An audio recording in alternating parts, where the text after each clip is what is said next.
So following on from that parliamentary screening of Don't Cry, we're now going to spend the next few minutes looking at the current situation in the UK from a parliamentary safeguarding, policing and healthcare perspective. If I can get the remaining panellists to come and join me. So we've got Baroness Burton, Catherine Hinwood and Louisa Ralph. Big round of applause, please.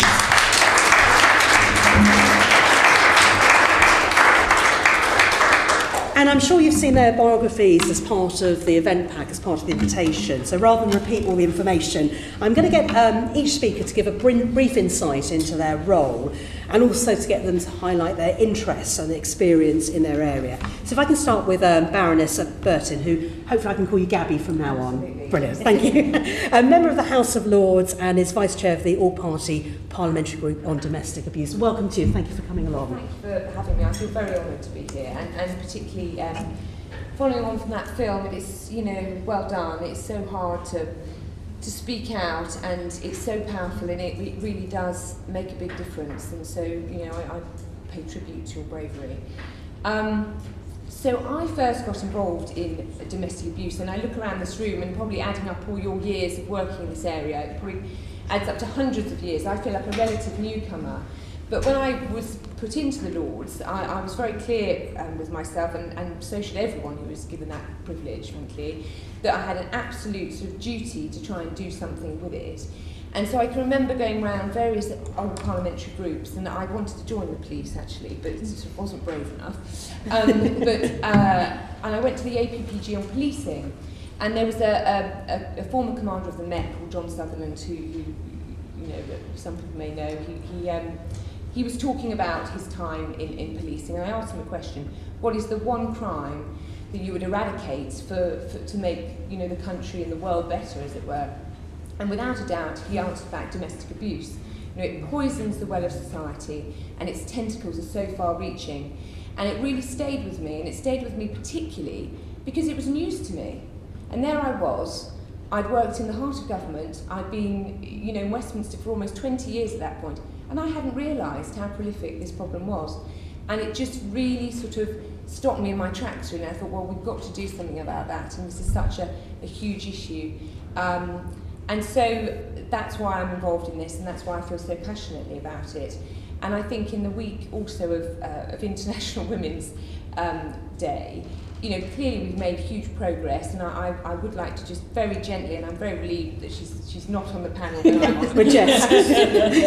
Because, you know, take on Jess Phillips at your peril. But yeah. I would just like to firstly thank her for all that she's done. We're on different political sides of the track, but she has obviously done an amazing job, and I really pay tribute to her. One thing I would like to highlight, however, is that Theresa May, a Conservative Prime Minister, also did an amazing job and has done an incredible job at putting the political momentum, as we spoke about, really into sort of, you know, sixth gear. You know, the Domestic Abuse Act has been a powerful piece of legislation. It's not the only answer, and we'll talk much more about sort of where we need to go. But I would like to just sort of defend this government's record on this issue. You know, it is not something that we don't take seriously. And then, sorry, just very finally, I lost my own cousin to murder. She was 18, and she was killed by a sex pest, basically. It was in Paris, so it was not in the UK, and it was in 1986, so a long, long time ago. But it completely broke my heart. And if there's anything, you know, in this work that we can do to stop other families going through that pain, you know, I would do anything. But it does depress me, though, that essentially that happened in 1986, admittedly not in this country, but all countries. I think we'll talk about the international issues.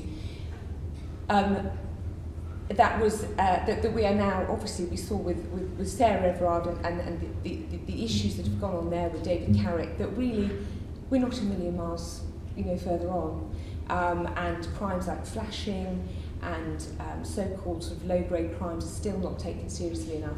And I think, by the way, I think Louisa does an amazing job on all of this, and I want to really sort of pay tribute to you, and that you're on the front line. But I just think that the amount of work that's still to be done is enormous. Thank you. Stop there. Thank you, Gabby. Good to have you here. And I'm going to introduce Catherine Himwood, OBE, NHS England Senior Lead on Domestic Abuse and Sexual Violence. So same question to you, really. If you can share your interest and expertise in this area, that'd be great. Thanks so much, Nadine. And I wanted to say thank you, Andrea, for the incredible work that you've done and the bravery that you've shown today. I was going to cry as well, so I can't imagine how emotional you must feel to see that you've brought everyone together in this way. So thank you so much for all that you've done and will continue to do. So I lead a transformation programme in NHS England in relation to domestic abuse and sexual violence, and I started that work about 8 or 9 months ago. And I'll tell you a little bit about how I got there in a minute, but I'll start off with what this work does because I think it's incredibly exciting. So NHS England is an oversight body for the NHS, and so you've got 8 million staff across the NHS infrastructure within England, but you've got an oversight body that looks at how you might be able to drive a little bit of consistency and some of the things that we might mandate different NHS organisations need to do across England. And I think that we'll come on to that in terms of consistency being quite an issue that I know Nicole's report has raised in terms of access to services. So we've looked at domestic abuse and sexual violence in particular through a criminal justice lens for quite some time and a safeguarding lens. And what the NHS wanted to do, NHS England wanted to do, is to think much more widely about domestic abuse and sexual violence and look at it through a public health lens. And so start to think about not just that immediate crisis intervention and that safeguarding requirement that so a woman comes into hospital and they have a broken arm and there's a safeguarding crisis intervention that's required there. But really think much more about things like early intervention, prevention, access issues, and health inequalities. So thinking about, I know we will come on to this a little bit later, thinking about what the impact beyond that immediate crisis intervention might be on a survivor. So thinking about screening, for example, and the fact that the long-lasting impact of being a victim or survivor, what that is and what that looks like in terms of health issues and health access and health inequalities. So it's an extraordinarily ambitious and much needed programme to think about how we transform the NHS's response to domestic abuse. And just highlighted earlier really powerfully the need for a societal multi-agency response. And because we've been looking rightly at domestic abuse through a criminal justice lens, I think we've missed an opportunity in terms of that public health lens. And so there was a really fantastic commitment made in the women's health strategy between the government and the NHS to look at domestic abuse through and violence against women and girls more generally through that public health lens. So we're looking to do a number of things through this transformation programme. So the overarching aim is to transform the NHS's response to domestic abuse, but we're thinking about how we systematise the response, building on those robust safeguarding processes so that we are looking at early intervention, access issues, prevention, and working across different agencies, so working with local authorities, for example, police and crime commissioners, to have that joined up response. One of the things that I think is incredibly important in building this programme is the survivor's voice. So we've been able to utilise, for example, really fantastic work in the past few weeks by Women's Aid, who have done great work with survivors to talk about some of the issues that they've had accessing mental health services, for example, and really highlighting some of the things that we might be able to do differently. One of the things that I think is extraordinarily powerful is thinking about the opportunity that the NHS has to do more when it sees 1.5 million patients a day. And when you think about the prevalence of violence against women and girls and domestic abuse, how many of those patients will have either experienced domestic abuse, sexual violence of some intimate partner form during that period, or are experiencing at the time that they come in contact with the NHS. And my journey is that I'm a lawyer by background, and I actually started off as a refugee lawyer, and I used to represent victims of trafficking, and so I really agree with Jess that I have felt extraordinarily sad this week about some of those really difficult differences that migrant women are going to have in terms of accessing services. So that's personally from my background, I found it very hard to celebrate International Women's Day as fully this week. But I started to think about how to change the system. So I got into working for the Asylum and Immigration Tribunal a few years ago to think about how you changed the system to make fairer rules. And then I got into policy and strategy at the Ministry of Justice. And so there for 6 years I led on commissioning support services for victims of crime, and I led the COVID response for victims of crime as well. But it was really, really clear to me that we were missing this really key part of the picture, which was what the NHS are doing. So I was really delighted when they asked me to come and lead this transformation programme last year. I think it's an incredible opportunity. One of the final things I say is that I'm also a patron of a brilliant charity called Clean Break, that is a theatre company that works with women who have either had some kind of contact with the criminal justice system or may have contact with the criminal justice system. And working with them, of course, you'll find that pretty much 100% have had some kind of abuse in their background. So I agree, theatre and film and arts is such a powerful way for women to tell their stories and to raise these issues. Brilliant, Catherine. I think that sort of shines through your experience and also your passion for this area as well. So thank you very much for that. And finally, Louisa Rolfo-BA, Assistant Commissioner for the Metropolitan Police Service. And I know you've got a variety of roles in that, but in particular, just highlighting the ones I looked at was lead on response to violence against women and girls. I think that is still correct, isn't it? Still current. And also the National Police Chiefs Council lead for domestic abuse. Louisa, thank you very much for supporting this event. So again, the same to you. Thank you. Thank you so much for the opportunity to be here, and thank you, Andrea. Your work is amazing in that it will help policing, it will help so many victims in recognising their circumstances mirroring yours and to see a way out of an awful situation, but it will also help us in policing, because often our challenge is that people don't always recognise coercive controlling behaviour and the power relationship and the huge risk and harm that comes from that. So thank you, it's brilliant work. And thank you for having me here. I've been in policing for nearly 32 years now and started my career in Bristol a long time ago, and I've always been passionate and loved my job, passionate about policing as a force for good, and you know, it struck me from the moment I joined the police service that our work is so much more about caring for victims of crime, supporting people who find themselves in a situation of crisis as a victim or as a perpetrator, and it's much more about caring and empathy than it ever is about action and arrests. And but securing justice for victims is an incredibly important part of our role. And I took on the role as the National Lead for Domestic Abuse in Policing 10 years ago this year. And I've seen a lot of change in that time, but as panellists here now and others before have said, we've still got so much more to do, because whilst we've focused on training police officers to recognise particularly coercive controlling behaviour, and we've now got some really good training tools for policing that are being rolled out nationally that are proven, they've been through robust academic evaluation, and they're proven to increase officers' understanding of the dynamics of abuse and also their empathy with victims.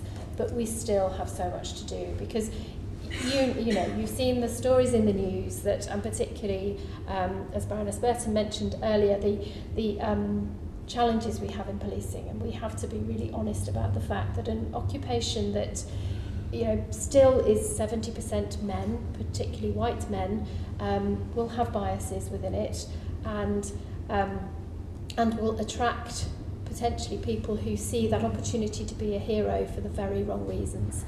You know, narcissistic perpetrators who seek an opportunity to abuse, whether that's outside of their policing role or within their policing role. And we need to work incredibly hard on rooting out the people within the profession who are damaging us so much, and also ensuring that others cannot join. You know, and that's hard. But it's so important, because for us, at the heart of our work is about building trust with communities, because if we have a trusting relationship with communities across London, across the UK, then people will see us as a service that they can come to when they're in crisis and when they suffer abuse. And research is really clear. It's so important that we're talking about coercive controlling behaviour, because I've been involved in some research with the College of Policing and some wonderful researchers and victims and survivors over the last 3 years that's looked at, sadly, every awful death as a result of domestic abuse and suicides following domestic abuse. And what we've identified is that coercive controlling behaviour is a feature in every single one of those cases. And often the perception out there is an escalation of violence. In many of those cases, there was no history of violence, but just an awful power relationship. So our focus has been on ensuring that police officers understand the danger associated with power and control. But this can be really, really difficult when it comes to securing justice for victims, because perpetrators are incredibly clever and manipulative. They are very good at persuading victims that they won't be believed, they won't be trusted, and really focusing on whittling away their confidence. And if those same victims are seeing stories in the news about the police not being trusted, or that and feeling already that they may not be believed, then we have a really big job in ensuring that we, for us success will look like every victim feeling that they will be believed, heard, and that the police will take their case seriously, and that we'll do everything we can in our power to secure justice for them. That is so important. It sounds incredibly obvious, but we need to work incredibly hard on that. And part of that will be that policing prioritises this. So my job as a national lead is to ensure that every Chief Constable across England and Wales, and I do work with Scotland and Northern Ireland as well, but in terms of Home Office, police forces, ensuring that every Chief Constable has this as a priority. Brilliant that Maggie Blythe, working as a National Police Chiefs lead for violence against women and girls, works really closely with me. I work closely every day with Sarah Crew, who's the National Police Chiefs lead in Avon and Somerset for rape and sexual offences as well, and she's been working with a group of brilliant academics who've been looking at how we improve our response to rape and sexual offences too. And I think groundbreaking work where those academics were welcomed into policing to come and work alongside officers to look at how we deal with cases every day, and some amazing results coming from that work, and some some tough challenges for policing too. What we found is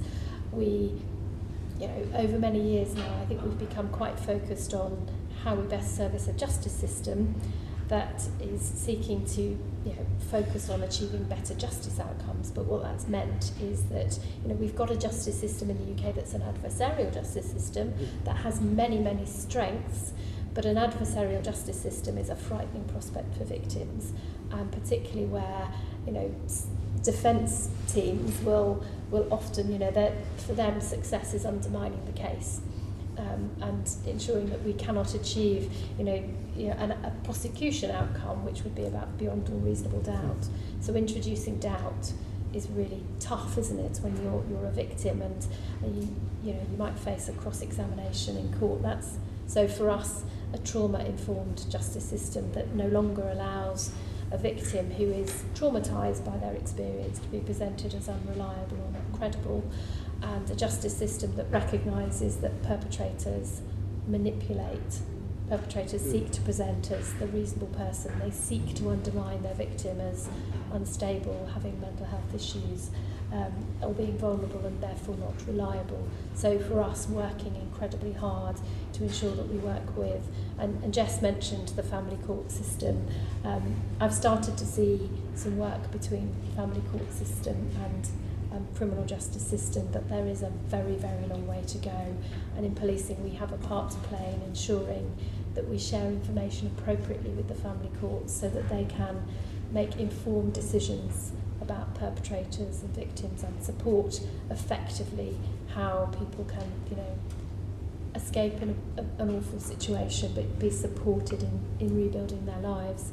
And in terms of us going forward, policing, I think at the moment it feels a sad and difficult time for policing, but this isn't about us. This is about the victims we serve in our communities, and I'm hoping that it will provide the leverage and burning platform we so need right now to ensure that we root and branch improve our approach to victims of crime. And you know, for me, my day job is working in the Met in London. I'm responsible for frontline policing, which is the 12 command units who cover neighbourhood policing, responding to emergencies and investigation across London. I think for me, in my day job, success looks like every victim of crime, particularly victims of domestic abuse, know that their local police will support them and do everything to secure justice for them. Yeah, thank you very much, Louisa. You've brought up a number of points there, and that's interesting about picking up on Jess's point about the family court as well, isn't it? And also your cross-examination.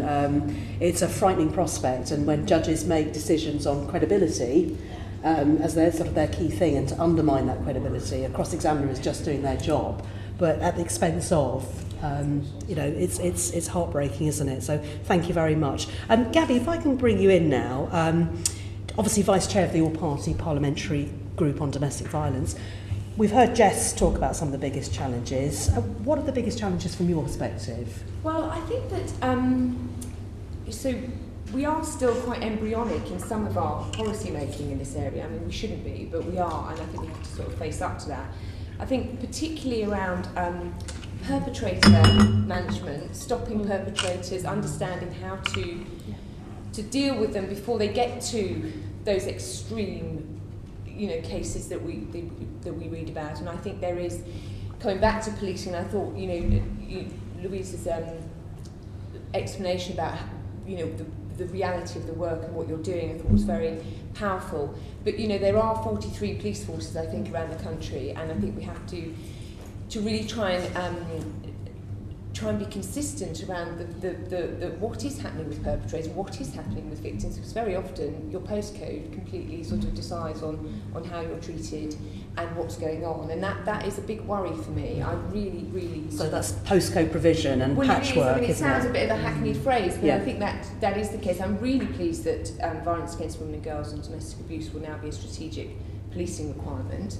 And I think that all of the outside external help that we can give people like Louisa in sort of really trying to shape what is that actually going to look like and what is the reality of that going to be. And Jess talked powerfully around sort of funding and the fact that this is such a vast problem. You could argue, well, it definitely can argue that far more people are affected by domestic abuse than are affected by terrorism. I mean, I'm not for a second saying that we shouldn't be, stopping terrorists blowing us up and how important that is, but they're just the sort of the emphasis is just not really there yet, I don't think, on this issue and understanding the sort of prevalence of it. I also, for me, as a legislator's point of view, and I think that all governments of all stripes are guilty of this, we have a low concentration threshold sometimes. So we spend months and months and months taking through the Domestic Abuse Act, really, particularly in the Lords, really going into the sort of a level of detail and a sort of interrogation of how that policy should be. It's not perfect, but I think we did a fairly good job. And then sort of 3 months later, a new bill comes down the track, and it feels like the sort of collective consciousness has rather forgotten about what we were spending the last 3 months doing, and then we had to make quite a few amendments, particularly in the Police Sentencing and Crime Act, to make the point that actually domestic abuse, violence against women and girls, should be seen as a violent crime when it comes to setting the strategic violence strategy. I just couldn't believe that we were having to have these conversations, and so I think that we have to make sure. And look, Labour will be the same if they get into power. You've got to make sure that sort of thread, that consistent thread runs through everything that we do in Westminster. Because, domestic abuse, I thought I was really struck in the film about the statistic of 40% of people don't seek support. This is a really complicated crime. If it was easy, we would be fixing it. It is so sort of multifaceted. Relationships, people not wanting to criminalise fathers necessarily. It's so complicated, and I think that we have to work very, very hard to make sure that all the departments are joined up. I mean, Catherine's appointment, really, I was happy for about 2 weeks when I heard that he'd been appointed, because that is just such huge progress. You know, the health department, really, when it's got to Louisa's in tray, you're in big trouble by that point, okay, as a victim. But really, we're trying to catch people before they get to Louisa, and I think Catherine is going to make such a big difference on that. You know, very often you go to your GP to say, and you start breaking down because you've gone there for a back problem, but actually it all comes out about what's really happening at home. So giving GPs that sort of genuine pathway of trying to help people get out of these relationships. I mean, education, of course, is absolutely key. Also, the other thing I'd say is that employers, you know, when you're having your team meetings or your one-to-ones with your boss, you know, really trying to get organisations to understand how they can deal and help with their employees, because that is often a first point of contact, which I think we haven't. Some employers are very good, but others are not so. They just wouldn't even occur to them. And I think that, to me, would be a great step forward. Thank you, Gabby. That's great, actually. I'm going to move on just in the sake of time, but that's raised some really important. And I'm glad that you're delighted Catherine's sitting next to you. I hope you're still happy about it. So, Catherine, women will present at the NHS with both direct and indirect injuries and side effects of abuse. So what are the challenges for the NHS in terms of treatment and helping victims who, let's face it, may be reluctant to admit abuse and seek help? Oh, so many challenges, but so many opportunities as well. So I've spent the last couple of months going and speaking to doctors, nurses, midwives, GPs and ED doctors, and I think there's a couple of things. One is, I mentioned before that we've looked at domestic abuse through a criminal justice lens rather than a health lens, and so I think one of the great things that the Domestic Abuse Act does and gives us the opportunity to do is to say domestic abuse is everybody's business and everybody's responsibility. So, for example, on the 1st of April, the contracts for NHS providers now mandate that all of the providers, so trusts, GP practices, need to comply with the Domestic Abuse Act and need to comply with the accompanying statutory guidance, which is really, really fantastic. So you're giving people a framework to say, oh, actually, this is my business and I need to think about it. Then I think there's the question of, well, what do you do? And so we need to make sure that mental health professionals, people in hospitals, in GP surgeries, have the understanding and the training of, okay, what do I do if someone presents and I want to ask these questions, but I'm not quite sure how. And Gabby and I was swapping notes a little bit earlier about how a lot of people are concerned about asking a question that perhaps opens a can of worms, and people are worried about, do I say the wrong thing or am I going to make it worse? I've heard a number of GPs say that. So we need to make sure that they are given the tools to feel confident asking the questions. And then I think the third thing is something about ensuring that those pathways for specialist support are there. And so when I talked before about this being a multi-agency issue, so I visited a hospital a couple of months ago where an emergency department doctor was saying, well, if I ask the question, what do I do there? Do I have the right refuge links? Do I have the right community-based services links? Do I have all of the information in front of me to make sure that the victim gets the specialist response that they really, really need? So I think, one, it's a big job, but then also there's just some really, really simple things that we can do to improve the response. Yeah, good point. Louise, there have been a number of campaigns by forces across the country encouraging women to break through a wall of silence. I mean, how difficult is it for police in identifying domestic violence, especially when it comes to mental abuse and coercive control, which we've already talked about, is incredibly subtle sometimes in terms of sort of picking up on it? And what are the statistics on the scale of both reported and hidden abuse? Goodness, so, I mean, just starting on the statistics, Jess mentioned earlier, nearly a million women reporting domestic abuse to policing this year. We know, and the Office for National Statistics collect that data. I think we've been seeing domestic abuse reporting going up dramatically year on year now, and we know in that reporting at least half of those cases are cases where it meets the threshold of crime, and the new Domestic Abuse Act will mean all of it's crime. And at the moment, some of the challenge in policing has been that unless you had, if you had an offence of assault or an offence of harassment, then you could deal with that crime. Now all domestic abuse. So that's been and the coercive controlling behaviour legislation has been in place since 2015. We did some training with police forces at that time. We found that there was, and speaking with the Crown Prosecution Service, you always get a little bit of a sort of slow uptake of legislation, and then you see it going up quite dramatically. In the last couple of years, we have seen prosecutions for coercive controlling behaviour going up more. We're seeing more recognition of it by police forces too, and the domestic abuse matters training is so important because it was developed in conjunction with the charity Safe Lives by the College of Policing. It went through that really robust academic evaluation and peer review, having been tested with forces a number of times and police officers, and it's proven to increase both their understanding of abuse, particularly coercive controlling behaviour, and their identification of higher risk abuse, but also their empathy with victims, which is so important because I can't think of anything more scary for a victim than reporting domestic abuse to policing and then not feeling heard or getting a cold, uncaring response. You know, police officers,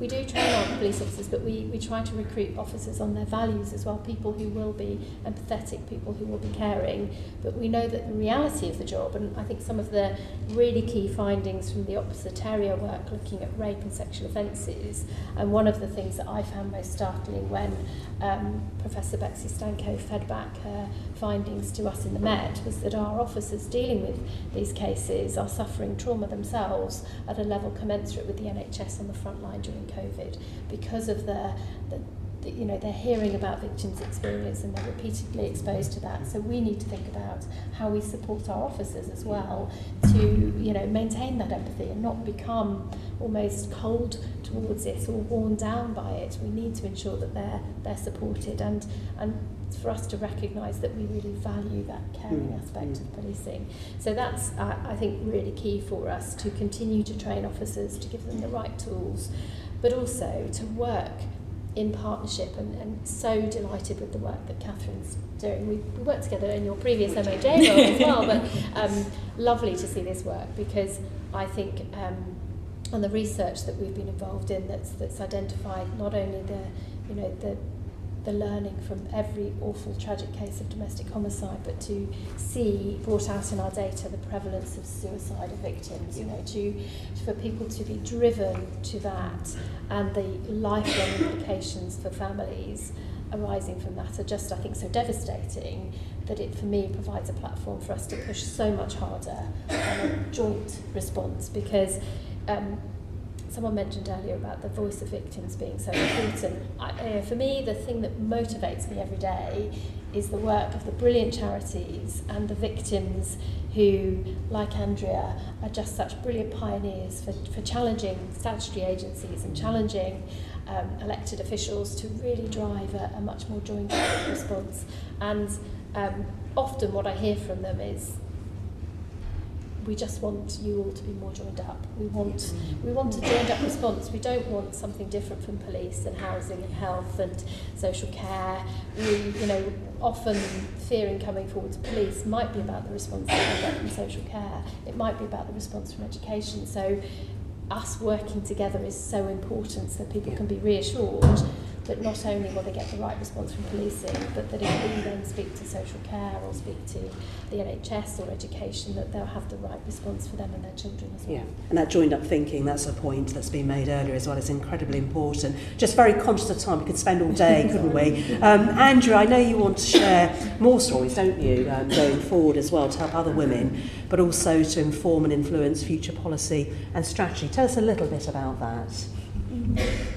So I've been doing this since 2013, quite a long while, and it's lovely to hear from all these fantastic women about what they are doing, to create change, because sometimes you don't hear and you feel you're alone trying to battle on. So it's just nice to know that you do have others who actually care and who are trying, and you're on the same page.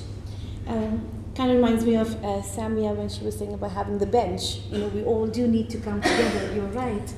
And victims do actually also need to step out and show that they're just not victims, they're more than that. And that's what I want to do, when I say about sharing stories.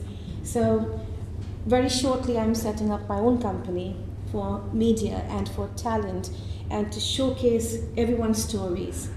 And I want to show, like, from pain, you achieve something beautiful. And you can actually go on, what next? You know, okay, something happened. I've got a dual master's, political science honors and property investment. People turn around and ask me, how can an intelligent woman like you fall into this? You know, they don't understand. So it would be nice to see that in schools they start teaching about self-love and respect and domestic abuse, but in a more easier form, so that children from a young age know about how to love themselves and what's right and what's not right, what kind of love is acceptable and what's not acceptable. Just helping people to actually realize from a young age, so that even when they're at home, they know this is not right between mom and dad. Not that, oh, this is how mom and dad should always be, and this is how I should be when I grow up. So things like that. And the company which I want to form, of course, Lindsay will be on board, Samuel will be on board, and the team from Don't Cry, who we already have.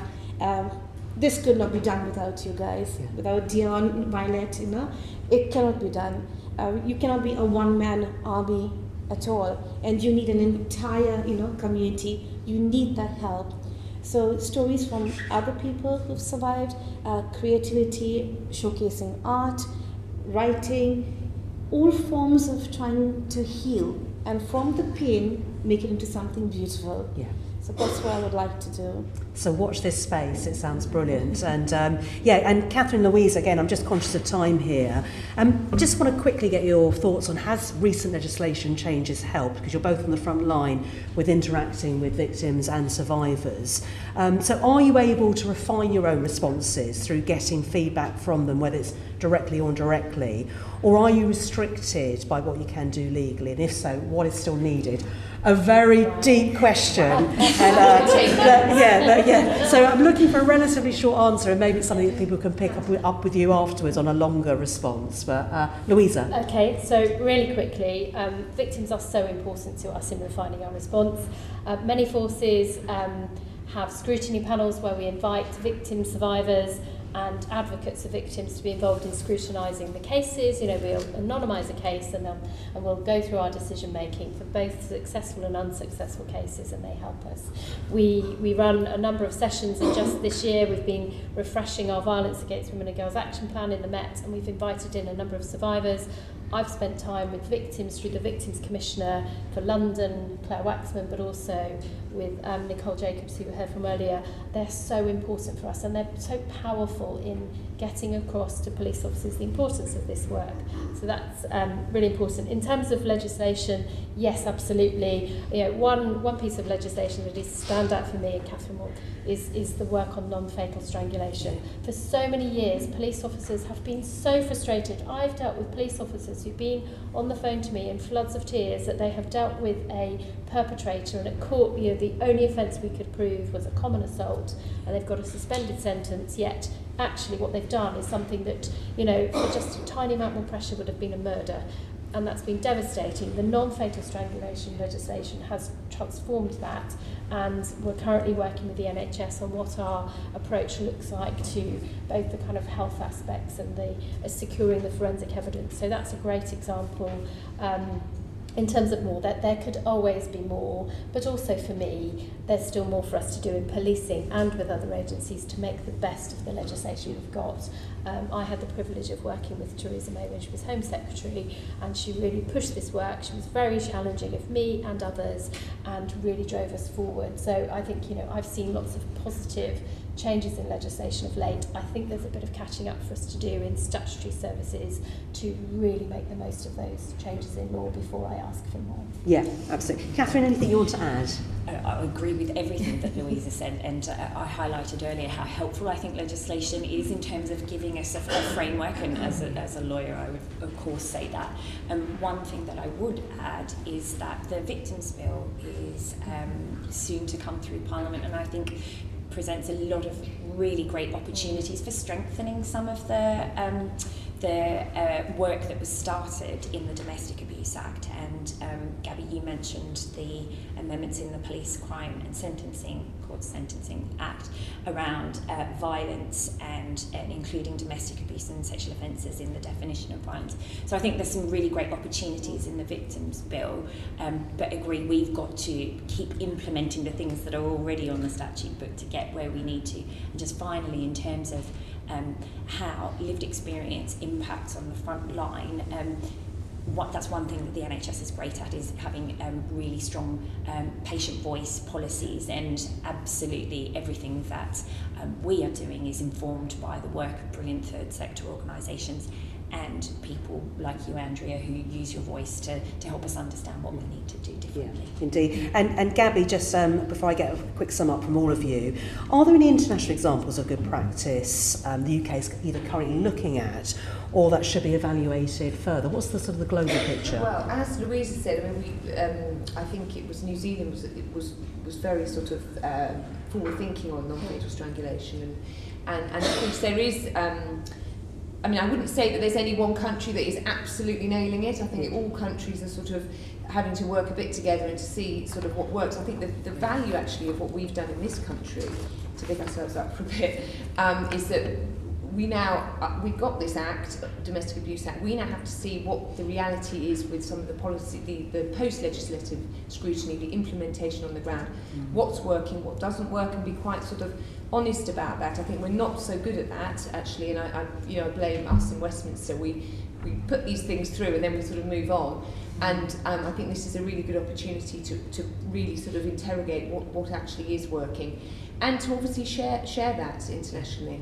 Yeah, indeed. So it sounds as though there isn't, like you said, one country that is leading us at the moment, and that the UK, as much as we've got a lot to do, is actually leading in areas that other countries can benefit from. Yeah, I would say so. And I would also say on the policing issue, there's no doubt that all police forces around the world will be having the same issues that we're having, and they should, they should be looking to us to see, to prevent some of the things that have gone wrong certainly in the Met, to avoid that happening in their countries. I would urge them. And there's so many other areas we could have spoken about. There was interest I read in the Times, I think on Monday, about the over 60s, the over 75s, the increase in, sadly, in domestic abuse, violence and coercive control. So again, we haven't got time to delve into that, but that's quite shocking in itself. And Louisa, I'm sure that's something that's caught your attention as well. But finally, before I get last words from Andrea, if you can sum it up, it's sort of a quick sort of challenge and priority for you, because there's so much to do in this area.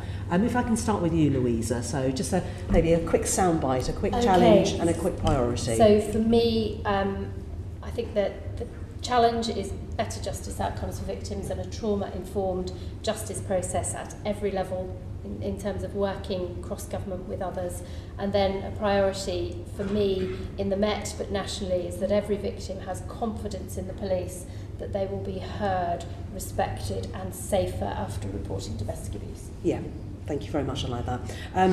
Louisa, same to you. Catherine. So we've agreed our priority across NHS England, which is to systematise the way that we better systematise the way we support victims, the way we think about prevention and early intervention in relation to perpetrators, and that we look at this crime through a public health lens. So think about access issues and health inequality issues. Yeah, and Gabby. Well, yes, I mean, I echo everything that's just been said, but in terms of personally speaking, we've definitely got to get the online safety bill as robust as possible on violence against women and girls. There are still some changes we can make around cyber flashing, around a code of practice for all tech firms, to really make sure they acknowledge the abuse that goes on online. Likewise with the Victims Bill, to really, really challenge the government and make sure they are doing all they can to get that consistent thread through and really elevate that piece of legislation. And then finally, the manifestos. I mean, we are going to go into one of the most aggressive election campaigns, for a long time, because it's going to be close, it's going to be hard fought. So let's, all of us who care about this, whether we're Labour, Lib Dems, police officers, working in the NHS, let's all come together and put so much pressure on those people writing those manifestos, all those party leaders, to really put this high up the agenda, and I know that's what I'll be doing. Yeah, I'm going to hand over to Andrew in just a moment. Please join me in thanking Baroness Burton, I've given you your official title again, Catherine Hinwood and Louisa Rolfe, please, and Andrea Aviet.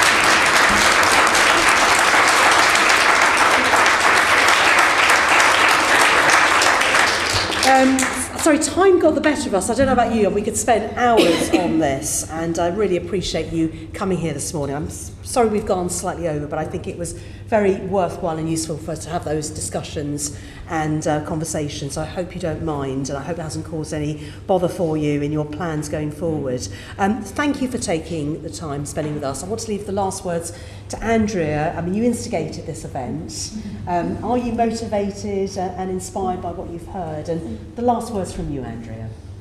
I'm very motivated, very inspired. I would like to first thank God because of him, my life is spared and I'm here. And all success, in every step I've gone the way is because of God's grace, I say. I would also like to thank our incredible panel who've been so supportive and so lovely and who are doing, such fantastic work, and to you for chairing. To the wonderful team of Don't Cry who sit over here. Half of them are here, the other half couldn't make it. Violet, Dion, Lindsay, I love you so much. Thank you. She's the director. She pulled the entire team together. Without her, this story would not have, reached the screen.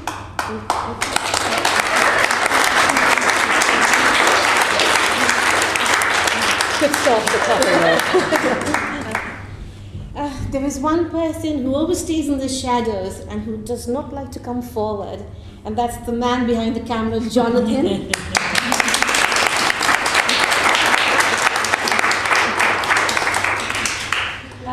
Jonathan has been with me for years. I adore him and love him from the bottom of my heart. He is such an incredible man and human being.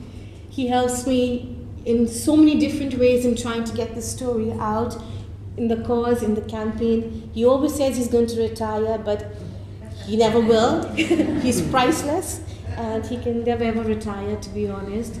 He's reached out to so many people on my behalf, to make this day a grand success, and there are no words which I can say to say how much he means to me. Oh, that's lovely. Jonathan, okay. Jonathan Levy. Well, thank you so much again, and thank you, Andrea, for those beautiful words. Was there anything else that you wanted to say? Yes. I would just like to ask everyone that there are so many people around who actually suffer in silence, and you may not even know until you actually open up and you start speaking. You don't have to put yourself in danger by trying to reach out to them directly. One of the times when I was on one of my events and I was walking and trying to speak about it, someone said, I don't want to go directly. I don't want the husband coming after me. So how do I help the lady? And I was like, tell them a story. They were like, what? It's like, tell them a story. I could be talking to a friend and saying, oh, I heard about this place, and it's all for survivors. Or if you call this number, you can actually get help. As if you're talking about somebody else. But the lady's getting the message. She's hearing it. So tell them a story. And then hopefully when we launch, or I launch my company, we say more stories and encourage beauty from pain and freedom. So this, has been a very wonderful experience of having all of you give up your time, to come here. It's really appreciated, all the hard work behind the scenes. And I just want to say a big thank you. Please don't forget about today. Just go ahead and keep on spreading the message. There's been many people also behind the scenes who've helped today to come about, and that is Elaine, and she's also been helping a lot. So thank you.